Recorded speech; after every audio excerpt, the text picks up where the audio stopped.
Bismillahirrahmanirrahim. Assalamu alaikum wa rahmatullahi wa barakatuh. Welcome, I'm Badruddin Muhammad and you're watching the English news program on Somaliland National Television. These are the main stories making headlines. Somaliland Vice President returns home. Somaliland Minister of Education meets with owners of private educational institutions. Australia recalls ambassador of Indonesia executions.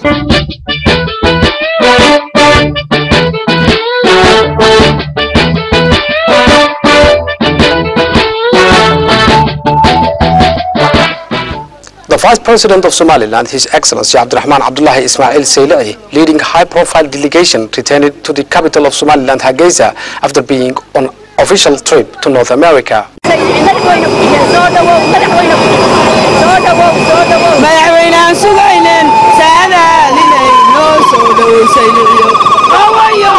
The Vice President of Somaliland, His Excellency Abdurrahman Abdullahi Ismail Sayli'i, leading high-profile delegation, returned to the capital after being on an official trip to North America and Canada.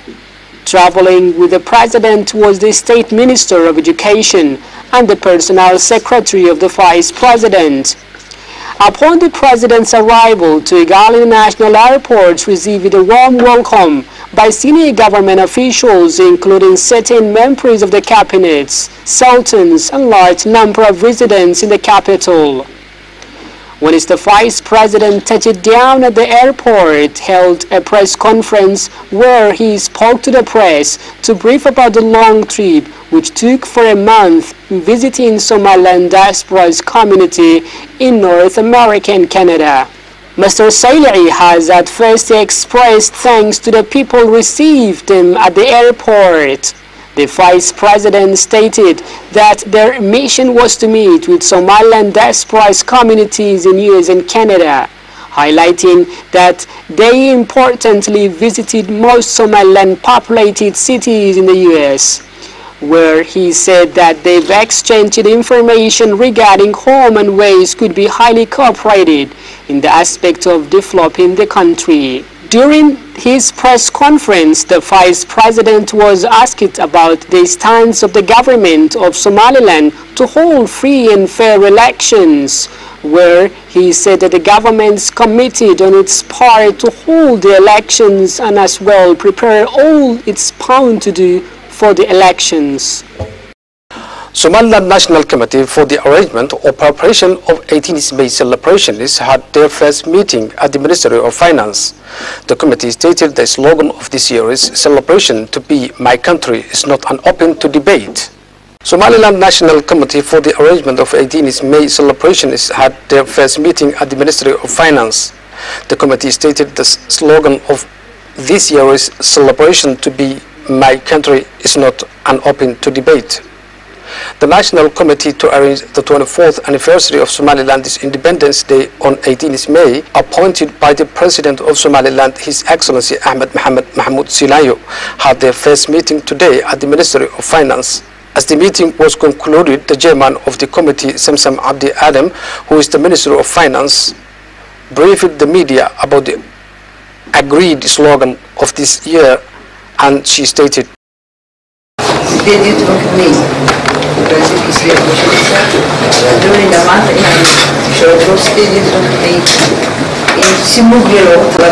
"We are calling on all Somalilanders in and outside the country to largely celebrate the 24th anniversary of Somaliland's Independence Day.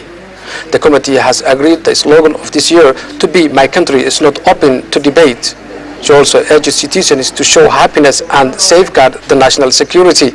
The Minister of Environment and Rural Development, Ms. Shukri Haji Ismail Bandore, commended the citizens to improve the environment by cleaning the celebration sites. The Minister of Information, Culture and National Guidance was among those who spoke to the press. He reiterated the importance of Somaliland media's participation in making this anniversary exceptional. Somaliland Foreign Minister on Wednesday met with senior Norwegian Foreign Affairs to discuss issues of common interest between them, such as security, economy and diplomatic ties between the two countries. Somaliland Foreign Affairs Minister Mr. Mohamed B. Hionis met with Norwegian Deputy Minister and State Secretary Mr. Hans Praetskar, and included the special envoy for Somaliland and Somalia, Mr. James Magudal, and other senior Norwegian foreign affairs officials. This meeting was to discuss issues of common interest between them, such as security, economy, diplomatic, and the movement of the people between the two countries, and the continued Norwegian support Somaliland Development Fund. Furthermore, the officials have similarly discussed on the recent Yemeni displaced people who fled the country due to the civil war that was erupted in Yemen and Saudi airstrikes. The Minister of Foreign Affairs stated Norway has been and will be a good friend of Somaliland, and the two countries have a very close friendship and relations, and promised not only to maintain prevalent existing bilateral relations, but to strengthen them in the future. Somaliland Foreign Affairs Minister met with members of Somaliland diaspora and representatives from the Somaliland business community in Norway.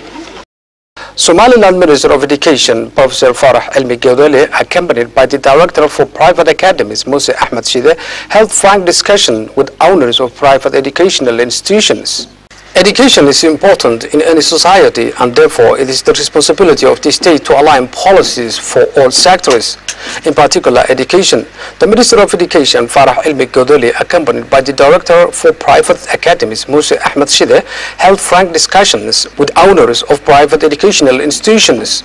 This meeting was held in the capital of Somaliland, Hargeisa, and the attendees were from the capital and surrounding areas, where the officials present made a valid point that the majority of educational institutions are cost recovery-based institutions operating in a private fashion, although offering a valuable public services, still veiling under the jurisdictional authority of the ministry. The discussions were based on students skipping academic year, groups to graduate sooner. Minister Farah Elmi-Gewdele provided the main speech at this meeting, where he stated that whether an institution is publicly or privately owned, that all educational institutions fall under the Ministry of Education and Higher Studies. The attendees welcomed public authority coordination and added that further meetings such as this should take place. Part of the agreement reached during this meeting was an understanding that the ministry will be updated with the graduating students of each year, which will allow for greater coordination regarding academic year skipping of students across various educational institutions. This meeting, although small in comparison to the number of schools across the capital alone, displays the working relationship is established between the Somaliland government and its public to strive towards the mutual development. You are still watching the English news program on Somaliland National Television, the only Somali-speaking channel with an English news program. And now for our international headlines in detail.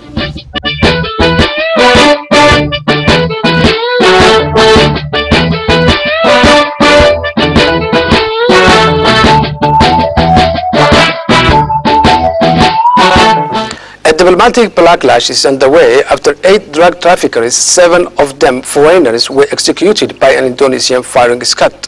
A diplomatic backlash is underway after 8 drug traffickers, 7 of them foreigners, were executed by an Indonesian firing squad. Indignation has been launched from Australia over the death sentence carried out earlier Wednesday against its 2 citizens. The 2 Australians, as well as 4 Nigerians, a Brazilian and Indonesian, were executed in a forest clearing on the prison island of Nusa Kambangan. That's all news we have for you. Thank you for watching. Until next time, goodbye. Assalamu alaikum wa rahmatullahi wa barakatuh.